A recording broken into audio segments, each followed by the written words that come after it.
Hello everyone, and thank you for joining us. In this tutorial we will learn how to develop an IPA application using Unreal Engine to install it on iPad. Basically, this is a low poly version of our project example, so we can learn how to develop an interesting presentation for our clients to see the progress of our project. So let's get started. So starting in Blender, where we have added a few low poly assets available on Cgtrader for free. We'll add a link in the description. And we managed to give our project example here a low poly look that can be used as an interesting kind of a presentation for our client. So the next thing we're gonna do is to export our whole scene to Unreal Engine using DataSmith. Now we're gonna launch the Unreal Engine 4.27 for this example. We will develop a blank project using the game template option, and then we will choose to have a mobile tablet platform and also a scalable 3D or 2D, as this is important for this project example. Let's give it a name, for example, ng iPad, and let's create a project. So once Unreal Engine have launched, the first thing we need to do is to prepare our Unreal Engine project to be ready to package it for iOS system. And to do that, we have to add some few important elements inside our iOS panel inside the project settings. This will include the mobile provision and the certificate and the bundle information. And later also we need to add the remote build option. Now to do that, we're gonna need an Apple account, and this is something you need to have so you can start creating your certificate and the provision. Apple account costs around $99 per year. So once you have this done, inside the Apple developer page, you'll find that you can create a certificate for your developer account, and then you can create the identifier, which will include the name of the project that you are developing inside Unreal Engine. And you can also add as many devices as you can, where you can enable the packaging to be installed on, so you can test your application.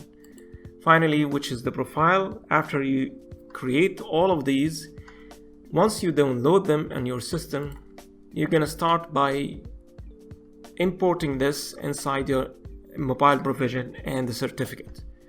So we did that already before. Now what we need to do is write our bundle identifier. So I'm gonna write our bundle information here. And once it is written, it will automatically detect the valid certificate and the provision available on the system. And then I will choose the valid options of them. Last thing we need to do is, you're gonna need for this step an Apple or a Mac device. On the Unreal Engine documentation, you'll find an instructions available to do this step, which is basically a detailed step that will help you enable your Apple Mac to have a remote access from the Windows to the Apple Mac to create something called SSH key. And this is really important to enable the Unreal Engine to package your project so you can install it on the iPad. This is a straightforward step, and the link is available in the description for this step. So we already done this. So what I'm gonna do is write the IP address that is connected to the information that I'm gonna enter. And once I also run the rsync username, the SSH key will be available automatically. Now once this is done, we can now test our packaging process to see if it's gonna succeed.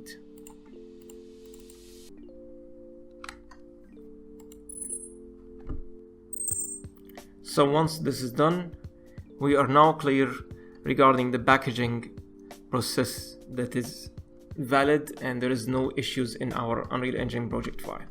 Now the next thing we're gonna do is that we're gonna build our level by going to the file, create an empty level, and by holding Ctrl-Alt-S, we're gonna save this, for example, as ng villa.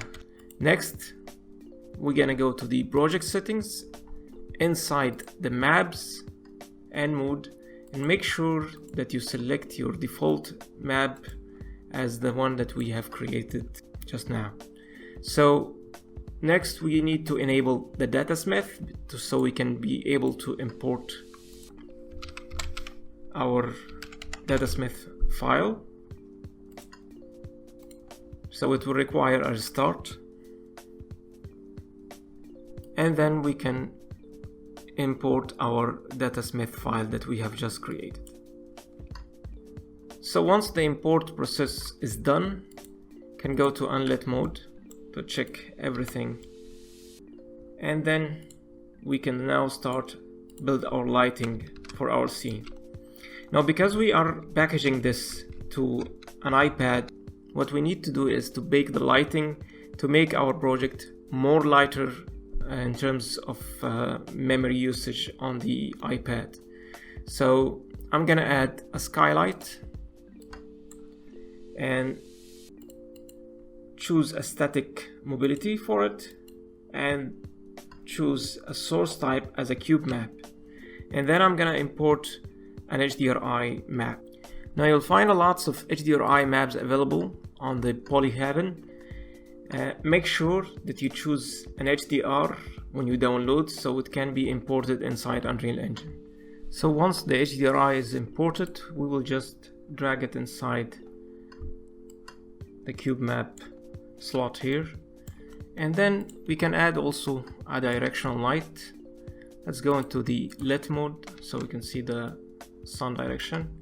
Let's make it also as a static, and next let's add also a light importance volume so we can restrict the lighting build to the volume scale that we're gonna choose. Next, let's add also a post-process volume,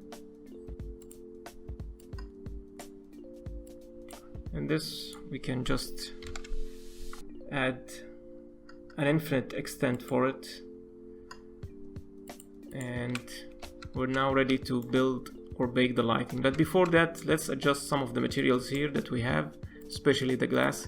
And because this is a low poly model, we don't need really a realistic glass look, just a basic reflection on top of the glass. I'm just gonna adjust the color over here and make sure that the metallic, for example, is 0.4, for example. Minimize the roughness a little bit.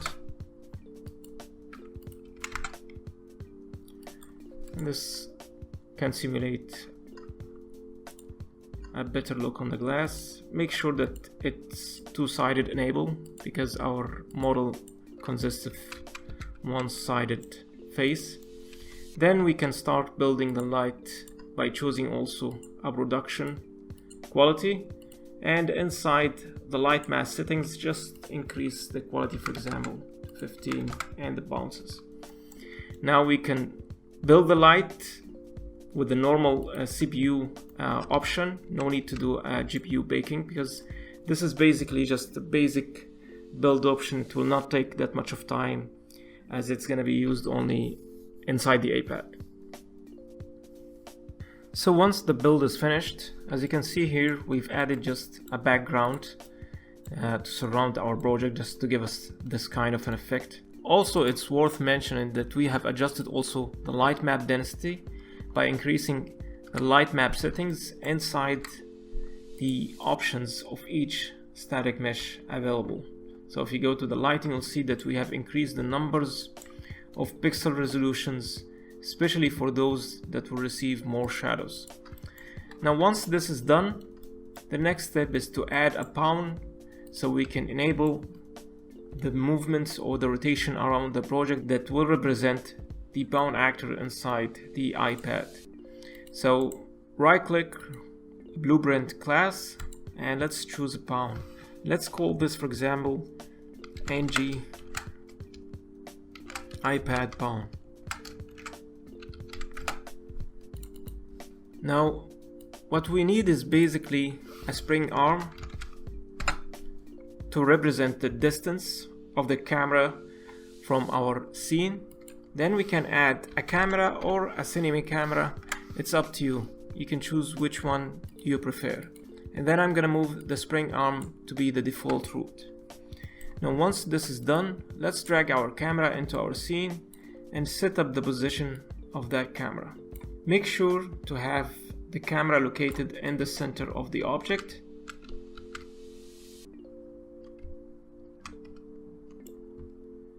As this is gonna be the rotation center of your project. So I guess this is a very good distance to see. So I'm gonna make sure that this is our player 0. So when we hit play, we will see this view, as we can see here. So let's create our blueprint inside our bound that will help us achieve this rotation for the iOS. And now inside the project setting, we first need to set up an action mapping, and let's call this, for example, touch to rotate. And we will choose touch 1 as our input. Now I'm gonna delete the begin play and keep the event tag. And let's call our custom action mapping touch to rotate. From this, we need to set up our player controller, get player controller, and because we gonna start with a touch, then we need to get touch input state, and from this we will create a vector 2D.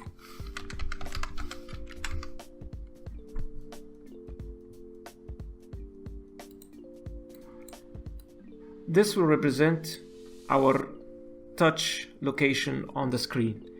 Now we need to store this vector location of the touch, so I'm gonna create 2 variables.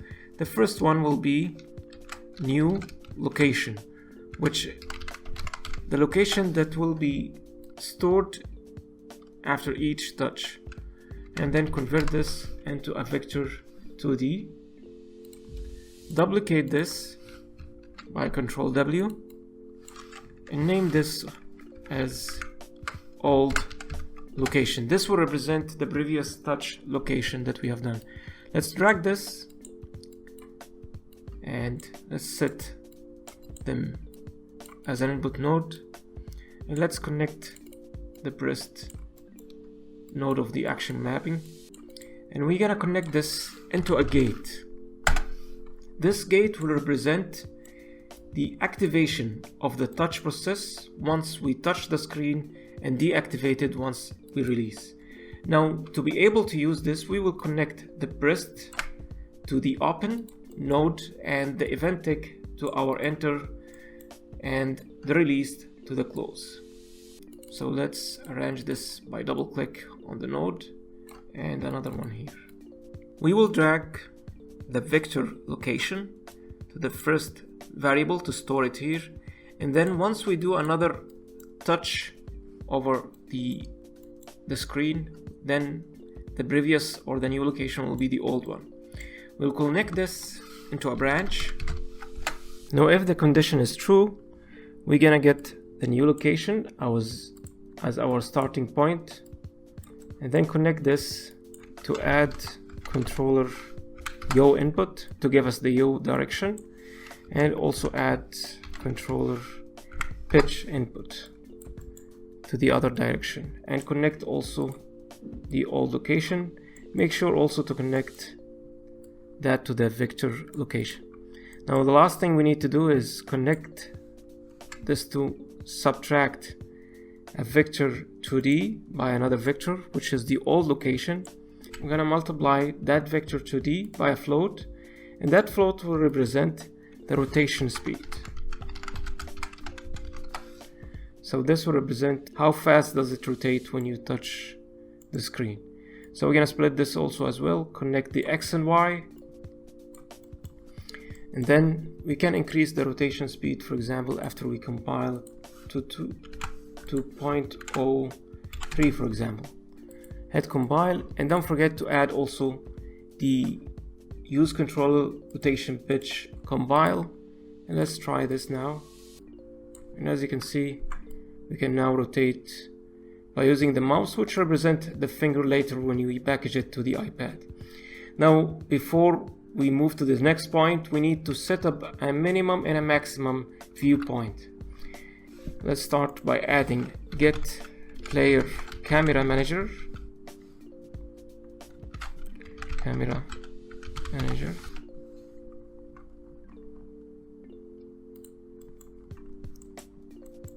And then connect this to view max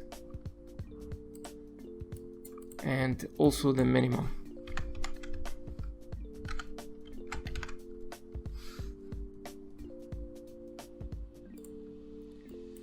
And then connect from the O to this one, to the last node. Make sure to put the values, for example, as -5, let's say, to -70. Compile, and let's try again and see. I'm gonna maximize, and it seems like this is enough for the rotation from up and down. So your client or the viewer of this application, now we're gonna add an axis mapping input and call this pinch to zoom, and select adjuster controller. That's gonna be the pinch. Now make sure that you enabled also the gesture recognizer, and inside our blueprint, let's call that input pinch to zoom, and from the axis value, let's drag a node equal float and create a variable, call this pinch value. Let's create a branch, connect this to the condition.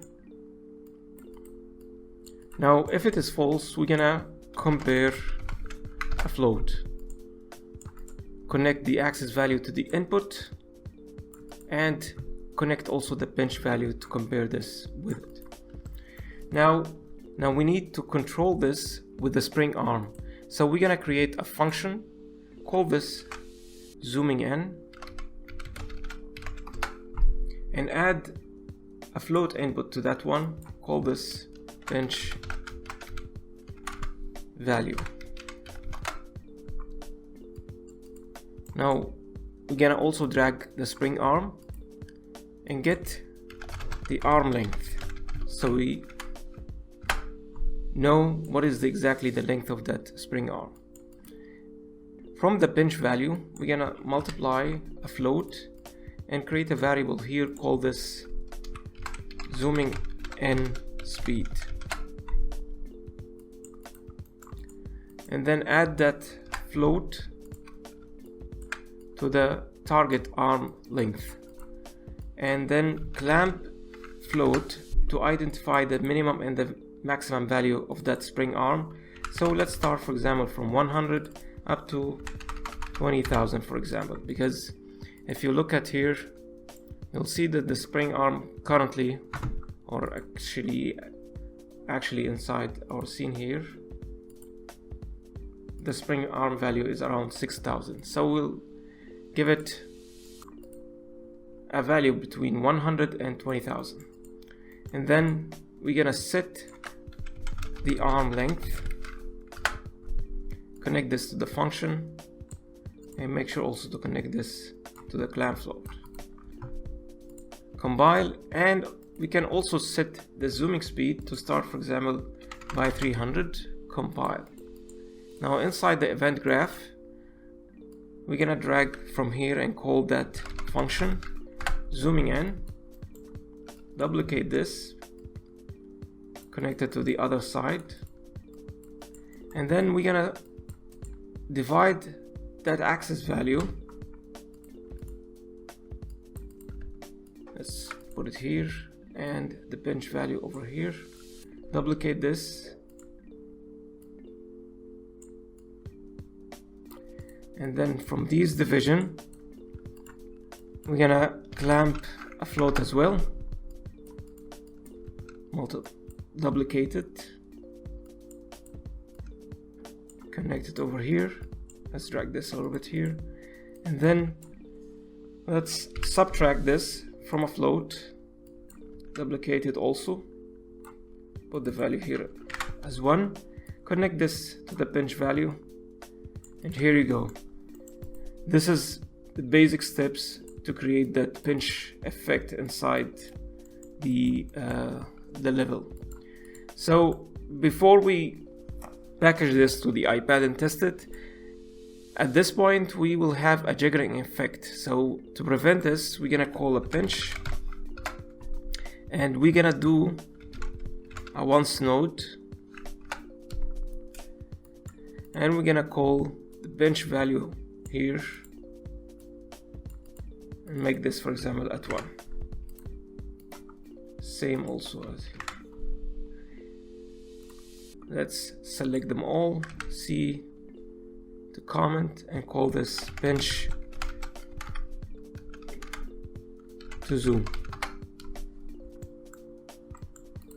Okay, now that we have finished the blueprint, let's start to package this to the iPad to test it. Now at this point, because this is a datasmith file and we needed to enable the datasmith plugin, actually at this point the packaging with the datasmith plugin on will cause an error and it will not actually package the project. So it is recommended to disable the datasmith and then package your project. So I'm gonna package now an IPA application using the iOS, and then once it's finished we'll see how we can install this into the iPad. Now the packaging is finished, and now we need to install this into our iPad.